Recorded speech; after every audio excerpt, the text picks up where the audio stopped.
Bienvenue sur Africa 24. Je vous invite ici à Lokossa, à une centaine de kilomètres de Cotonou, à visiter la ferme parfaite. Ça s'appelle la Maison du Paysan. Alors suivez-moi.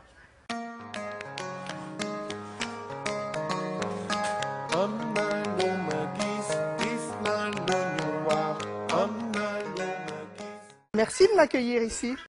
Moi aussi, je suis très ravi de vous voir ici. Alors, où sommes-nous? Nous sommes ici à la Maison du Paysan. La Maison du Paysan, c'est juste 700 mètres carrés, 35 mètres sur 20.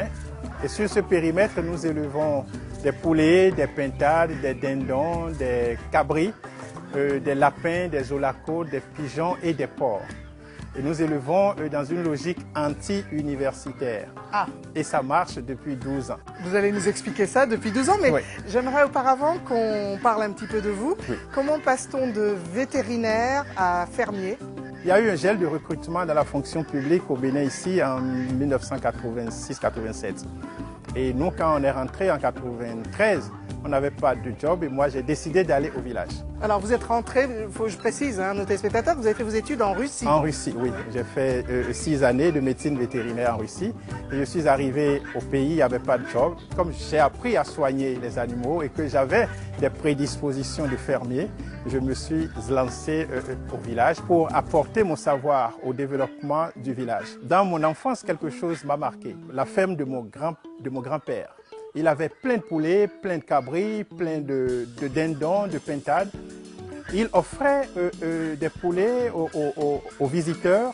Et nous, quand on allait en vacances, on était gâtés de viande.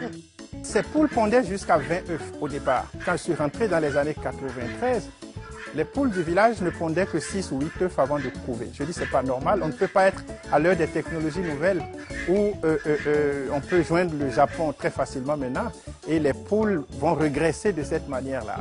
Et quand j'ai observé, j'ai vu que le village aussi, qui était un ancien paradis terrestre, a régressé aussi dans la même proportion que les poulets.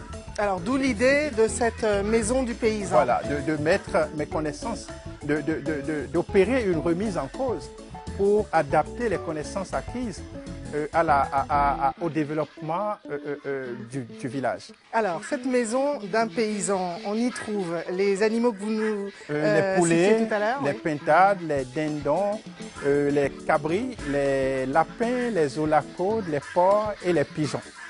Nous les élevons dans une synergie parfaite où les poules couvrent les œufs des pintades. Les dindes couvrent aussi les œufs des pintades. Les lapins, quand nous faisons l'abattage, nous donnons les intestins aux porcs. Et les peaux de lapin, nous les transformons en asticots.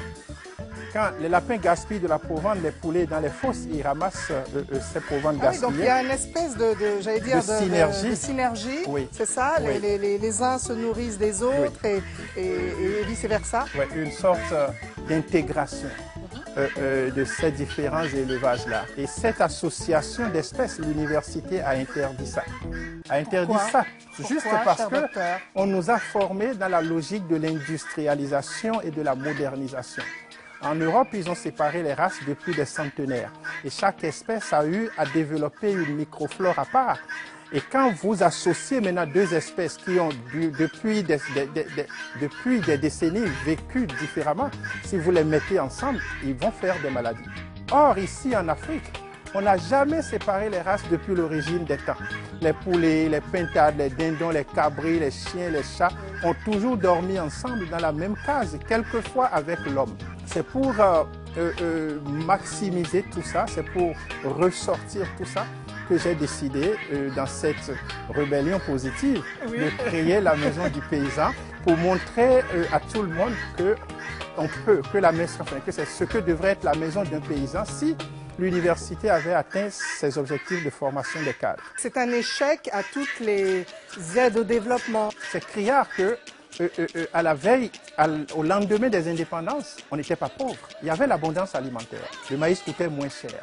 Les greniers étaient pleins. Mais aujourd'hui, on est 50 ans après les indépendances, du développement comme objectif, on est arrivé à la pauvreté.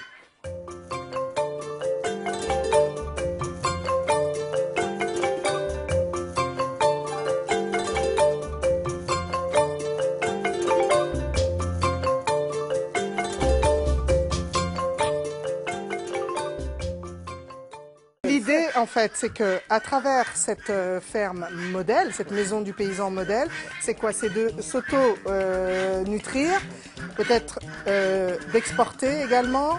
Quelle est la finalité ici, en somme, à part le côté effectivement pédagogique? Ouais. C'est de démontrer que c'est possible qu'au niveau village, on puisse élever dans la logique traditionnelle et bien élever. Si les paysans avaient une possibilité d'élever comme ça, on ne serait pas à ce point aujourd'hui. Est-ce qu'on peut dire qu'on est allé contre la nature? On a tué le village par nos connaissances inappropriées, par nos connaissances inadaptées. Et c'est ça même le problème qu'il faut reconnaître. Il faut faire un mea culpa aujourd'hui pour revenir vers le village, pour voir son fonctionnement. Ce n'est pas le village qui va s'adapter à nous, mais c'est nous, les cadres, qui devons nous adapter au village. On est entouré de plein d'animaux. Vous avez une idée du chiffre un petit peu? Il y a combien d'animaux ici? Ici, nous avons 56 lapines mères dans la maternité que vous voyez ici.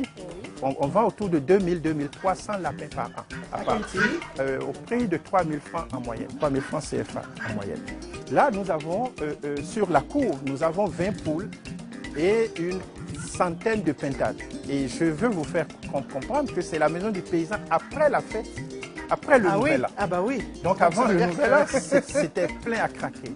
C'était 800 poulets, pintades, dindons réunis ici. Donc ici, c'est juste le noyau de démarrage pour relancer l'année. Donc nous avons ici 20 poules et une centaine de pintades qui nous produisent autour de 2500 poulets, pintades tous les ans. J'ai mis en place ici une technique simple, basée sur les lois universelles, le comportement animal, pour produire à partir de 10 poules locales, 300 poulets vivants en 6 mois. La moyenne aujourd'hui dans les villages, c'est 40 à 30% sur 10 poules sur un an. Moi, je propose avec mes techniques de produire 300 poulets vivants à partir de 10 poules. C'est tout simple. Quand la poule veut couver les œufs, je la pousse à prendre quelques œufs en plus. J'appelle le coq et il monte la poule. Ça permet à la poule. En fait, c'est une histoire d'amour tout simple, quoi. L'œuf naît de l'amour entre la poule et le coq. Voilà. Donc j'appelle le coq, il monte la poule et ça change la physiologie de la femelle et elle pond 4 ou 5 œufs en plus. Et après, quand elle veut couver, je lui donne jusqu'à 20 œufs à couver.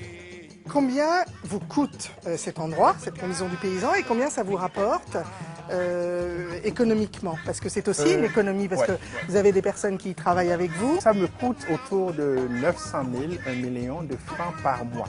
Et nous faisons une recette qui avoisine les 17 millions par an. Donc j'ai un ouvrier gardien et j'ai des gens qui sont en formation. Ils sont de toutes les obédiences. C'est des paysans, c'est des gens qui veulent faire carrière dans l'agriculture, c'est des artisans.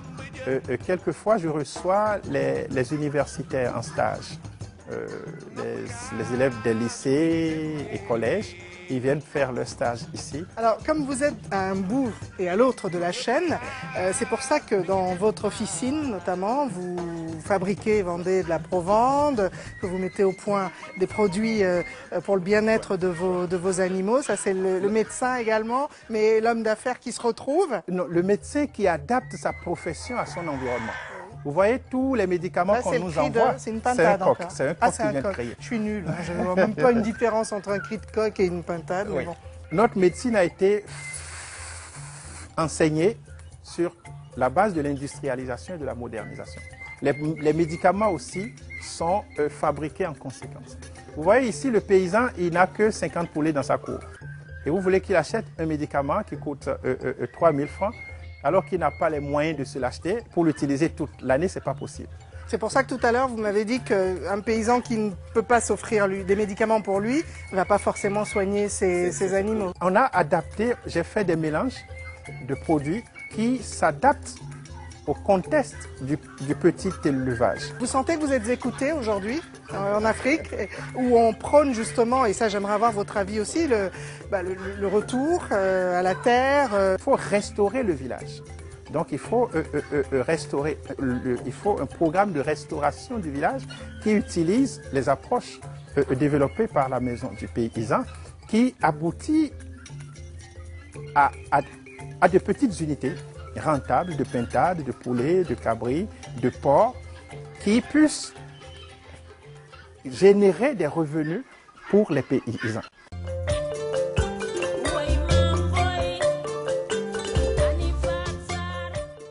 Aujourd'hui, vous vivez de votre maison du paysan.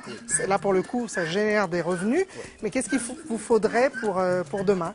Moi, tout mon rêve, c'est de créer le village des paysans, qui est un centre de formation où les gens qui veulent vivre au village viendront puiser le savoir pour mieux vivre au village. Comment vous êtes perçu? Je suis perçu comme une chauve-souris. J'ai les dents et j'ai les ailes. Merci beaucoup. Moi, je vais prendre mes 3 lapins pour commencer mon élevage. Oui. Citadin, ça vivra en ville quand même, ça ira? Oui, en ville, il suffit de lui faire un petit coin, mais il va toujours se sentir dépaysé. Parce qu'il n'aura pas toujours tout ce qu'on peut lui apporter dans le village. Merci beaucoup, cher docteur, pour ce moment passé ensemble. Retrouvez tous nos programmes sur le www.africa24tv.com. Quant à moi, je vous dis à très bientôt sur Africa 24.